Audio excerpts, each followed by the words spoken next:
Hello दोस्तों, मैं भी लेकर आई हूँ एक न्यू स्टोरी में आगे बढ़ने से पहले आप लोग प्लीज मेरे चैनल को सब्सक्राइब, लाइक, शेयर, कमेंट करें। आप लोग मेरी स्टोरी देखते तो हैं बट लाइक सब्सक्राइब नहीं करते हैं। मैं बहुत मेहनत से स्टोरी लाती हूँ, प्लीज आप सब्सक्राइब और लाइक करें। बहुत समय पहले की बात है। एक विशाल और समुद्र राज्य में राजा विक्रम सिंह शासन करता था। वह न्याय प्रिय और बुद्धिमान और अपने राज्य की प्रजा के प्रति दयालु था। उसके शासन में राज्य की प्रजा सुखी और समृद्धि थी। राजा की 7 सुंदर और गुणवान बेटियां थी। हर बेटी का स्वभाव अलग था, लेकिन सभी को राजा बहुत प्यार करता था। वह सभी महल में रहकर शिक्षा कला, युद्ध कला और जीवन के विभिन्न गुणों को सीख रही थी। राजा विक्रम सिंह की उम्र बढ़ रही थी और अब उसे यह चिंता सताने लगी थी कि उसकी बेटियां केवल महल की सुख सुविधाओं में न पली बड़ी रहें, बल्कि जीवन के असली मूल्य को भी समझे। वह चाहता था कि उसकी बेटी बुद्धिमान बने, जीवन में सच्चे प्रेम और मूल्य की पहचान करना सीखे। एक दिन राजा ने सोचा कि वह अपनी बेटियों की परख करेगा और यह देखेगा उनमें से कौन सबसे अधिक समझदार है। एक दिन राजा ने अपनी 7 बेटियों को राजमहल के बड़े दरबार में बुलाया। दरबार में सभी सेनापति और दरबारी उपस्थित थे। राजा ने अपनी बेटियों को देखा और मुस्कुराते हुए पूछा, मेरी प्रिय बेटियों, तुम मुझे कितना प्यार करती हो। बेटियों ने एक दूसरे की ओर देखा। सभी जानती थी राजा उनसे बहुत प्रेम करता है, लेकिन अब उन्हें यह साबित भी करना था वे अपने पिता से कितना भी प्रेम करती हैं। पहली 6 बेटियों ने बड़ी प्रसन्नता से अपने अपने उत्तर दिए।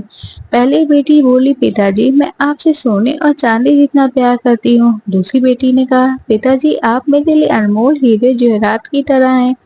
तीसरी बेटी ने कहा, मैं आपको इस राज्य के सबसे खूबसूरत रत्नों की तरह प्यार करती हूँ। चौथी बेटी ने कहा, आप मेरे लिए फूलों की तरह सुगंधित और सुंदर हैं। पांचवी बेटी बोली, पिताजी, मैं आपसे शहद जितना मीठा प्यार करती हूँ। छठी बेटी ने कहा, आप मेरे लिए अमृत के समान हैं, जो जीवन में को अमर कर सकता है। राजा अपनी बेटी का उत्तर सुनकर प्रसन्न हो गया और वह सोचने लगा कि उसकी बेटियां सच में उसे बहुत प्यार करती हैं। लेकिन अभी एक छोटी का उत्तर आना बाकी था। सबसे छोटी बेटी सुहानी। सुहानी राजा की सबसे छोटी बेटी थी। वह अपने सरल स्वभाव और बुद्धिमानी के लिए जानी जाती थी। वह ज्यादा बोलती नहीं थी, लेकिन जब भी वो कुछ कहती थी तो उससे गहरी समझ छिपी होती थी। अब जब राजा ने उसे पूछा तो उसने मुस्कुराते हुए धीरे से उत्तर दिया, पिताजी, मैं आपसे नमक जितना प्यार करती हूँ। यह सुनकर पूरा दरबार सन्न रह गया। राजा विक्रम सिंह को अपने कानों पर यकीन नहीं हुआ। उसकी बाकी बेटी ने उसे सोने, चांदी, हीरे जवाहरात, फूल, शहद और अमृत से तुलना की थी, लेकिन सुहानी ने नमक का नाम लिया। गुस्से में राजा ने क्या कहा, तुम मुझे नमक जितना प्यार करती हो? क्या तुम्हारे लिए मेरा महत्व बस एक साधारण चीज जितना है? सुहानी धीरे से उत्तर दिया, पिताजी, नमक बहुत मूल्यवान है। बिना नमक के कोई भी भोजन स्वादिष्ट नहीं लगता। नमक हमारी जरूरत है, जिसके बिना जीवन अधूरा है। मेरे मेरा प्रेम भी आपके प्रति ऐसा ही है, सीधा, सच्चा और अनमोल। लेकिन राजा विक्रम सिंह को यह जवाब समझ नहीं आया। वह गुस्से में आ गया और बोला, यदि मैं तुम्हारे लिए केवल नमक जितना ही मूल्यवान हूँ, तो अब तुम्हें इस महल में रहने की कोई आवश्यकता नहीं है।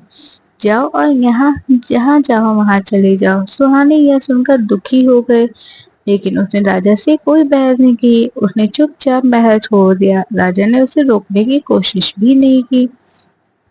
उसे लगा उसकी छोटी बेटी उसको महत्व को समझ नहीं पाई और उसके लिए एक दंड है। या सुहानी अकेले ही दूसरे राज्य की ओर चल पड़ी। वह जानती था कि उसका सच्चा प्रेम है, लेकिन वह जब तक राजा खुद इसका एहसास नहीं करेगा तब तक वह उसे समझा नहीं सकती। कुछ ही दिनों बाद राजा को सुहानी की कमी खलने लगी। वह जानता था कि उसकी छोटी बेटी उसे सबसे समझदार संतान थी, लेकिन यह वह स्वीकार करने को तैयार ही नहीं था कि उसने उससे अन्याय किया है। परंतु समय के साथ राजा को यह महसूस हुआ कि सुहानी का उत्तर किसी गहरी सच्चाई को दर्शाता था, लेकिन तब तक बहुत देर हो चुकी थी। सुहानी अब राज्य में नहीं थी। नेक्स्ट पार्ट के लिए कमेंट करें।